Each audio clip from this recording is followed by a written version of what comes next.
Bienvenidos, educandos, a una nueva clase de biología. El día de hoy estaremos hablando acerca de los bioelementos, de las biomoléculas y de los electrolitos. Para tener una idea, esta es nuestra tabla de contenido del día de hoy. Como bien les dije, estaremos hablando acerca de los bioelementos que se dividen en primarios, secundarios y en oligoelementos. Por otra parte, pasaremos a hablar de las biomoléculas, específicamente de aquellos compuestos inorgánicos como lo son el agua y los minerales. Y por último, vamos a hablar un poco acerca de los. Bueno, para empezar, los bioelementos es muy importante conocer la composición química de los seres vivos. Y como sabemos, todos los seres vivos están formados por átomos. Y aquellos átomos que se juntan, que son de un mismo tipo y que se juntan, se los denomina elementos. Estos elementos no se pueden dividir en partes más pequeñas o en partes más simples, ¿sí? Y los que son más frecuentes son aquellos con bajo peso molecular, ¿sí? Con tamaño también pequeño y que se encuentren formando enlaces covalentes estables. Para adentrarnos más a lo que sería la parte de bioelementos, tenemos que desglosar esta palabra para entender, ¿sí? Bio proviene de vida, ¿sí? Eh, y elementos proviene de los elementos químicos, los elementos por los cuales están formados estos, ¿sí? Entonces, tenemos que bioelementos significan los elementos de la vida y estos bioelementos permiten la formación de biomoléculas. Em, Aquellos bioelementos que se encuentran en mayor cantidad eh, dentro de los seres vivos o conformando el 96% de la masa de los organismos de los seres vivos, se los denomina bioelementos primarios. ¿Por qué? Porque se encuentran en mayor cantidad. Y estos son carbono, hidrógeno, oxígeno, nitrógeno, fósforo y el azufre. Por otro lado, tenemos aquellos elementos que se encuentran en menor cantidad, cerca de un 3,9% de la masa total de los organismos, y se los denomina a estos bioelementos secundarios. Y por último, están los oligoelementos o también conocidos como elementos traza, que son necesarios pero en cantidades muy pequeñas, casi ínfimas, cerca del 0,1% de la masa total de los organismos. Vamos a hablar acerca de cada uno de estos, ¿sí? Primeramente, vamos con los bioelementos primarios, ¿sí? Estos son, como ya dijimos, son el carbono. El carbono es un átomo pequeño, ¿sí? Que puede formar cuatro enlaces con otros átomos debido a que en la última capa posee cuatro electrones libres. Y estos enlaces son enlaces covalentes muy estables, lo que le permite también poder formar largas cadenas de átomos. Y la importancia de esto es que pueden formar compuestos orgánicos, ¿sí? De hecho, de que la química orgánica se basa en aquellos compuestos carbonados o que contienen carbono.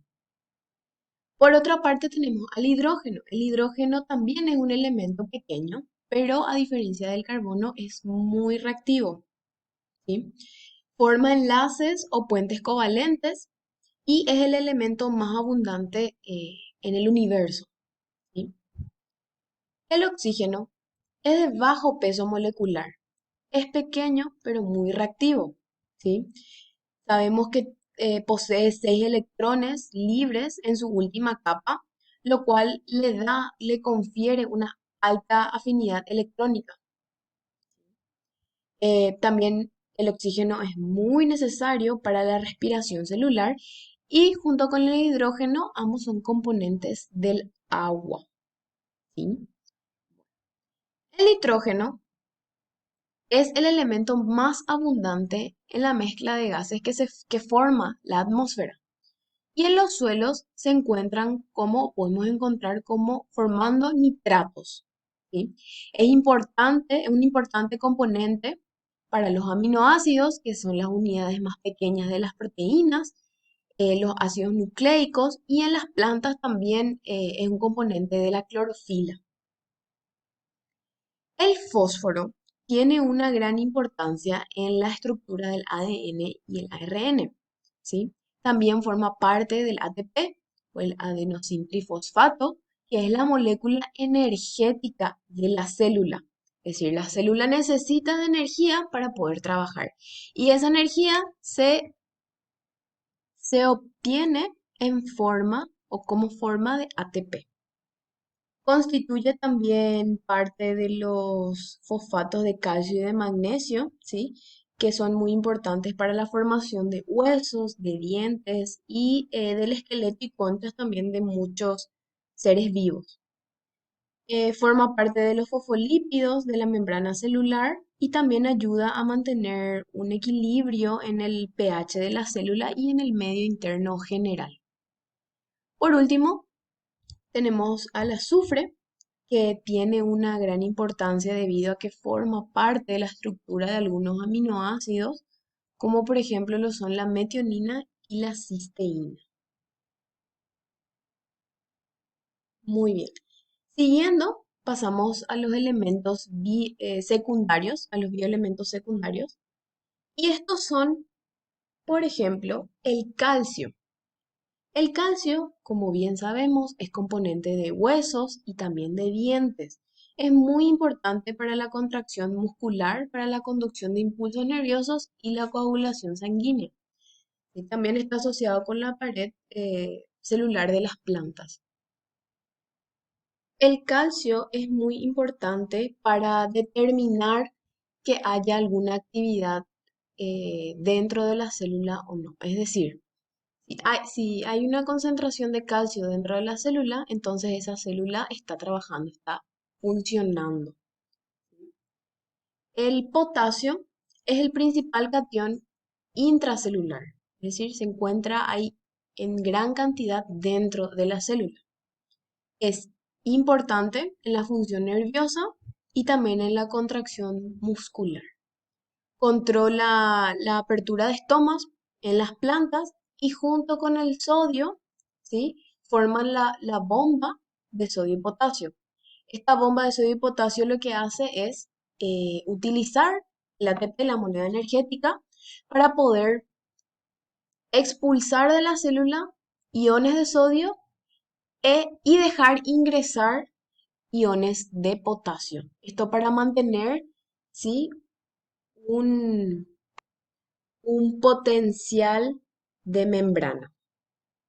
El sodio es el principal catión extracelular.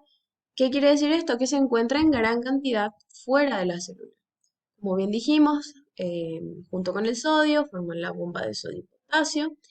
Y también es muy importante en el equilibrio de líquidos en el organismo y también se utiliza mucho para la conducción de impulsos nerviosos. El magnesio eh, se utiliza para la síntesis de proteína y de ácidos nucleicos. También participa en la contracción muscular, en la transmisión de impulsos nerviosos y en la fosforilación oxidativa.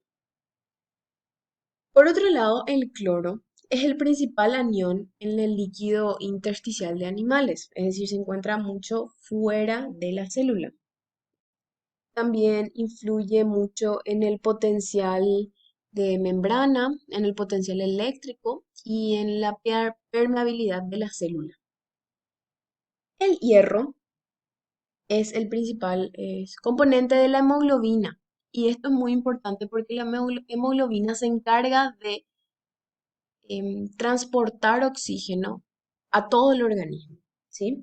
También está presente en moléculas transportadoras de electrones debido a que tiene una gran afinidad por cargas negativas. Por último, le tenemos al zinc, que interviene en reacciones metabólicas y también estimula al sistema inmunológico. Bien, cumple funciones sensoriales del gusto, tacto y olfato. Un dato curioso es que en la enfermedad COVID, SARS-CoV-19, se cree que la pérdida del gusto y del olfato en los pacientes se debe a que hay una baja concentración de zinc en esto. Es decir, el zinc disminuye y por eso las personas se cree, ¿verdad? Que por eso es que los pacientes pierden el gusto y el olfato. Por último, están los oligoelementos, ¿sí? Los oligoelementos, bien, también dijimos que son elementos traza y debido a que se encuentran en concentraciones muy bajas, muy pequeñas, la función de estos no está aún muy bien definida, pero hay algunos que sí. Por ejemplo, el yodo. El yodo sabemos que es componente de la hormona tiroidea, que es súper importante porque cumple reacciones metabólicas en el organismo y también influye mucho en el crecimiento. El cobre es importante para en el transporte del hierro. El flúor también es componente de huesos y dientes, del esmalte dental. El manganeso es componente de enzimas. Cobalto, componente de la vitamina B12. El molibdeno también es componente de enzimas.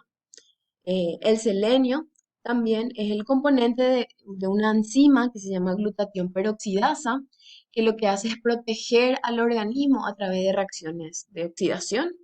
El boro no está bien definida todavía su función, pero el silicio, por ejemplo, está localizado en el tejido conectivo y en las paredes de las arterias.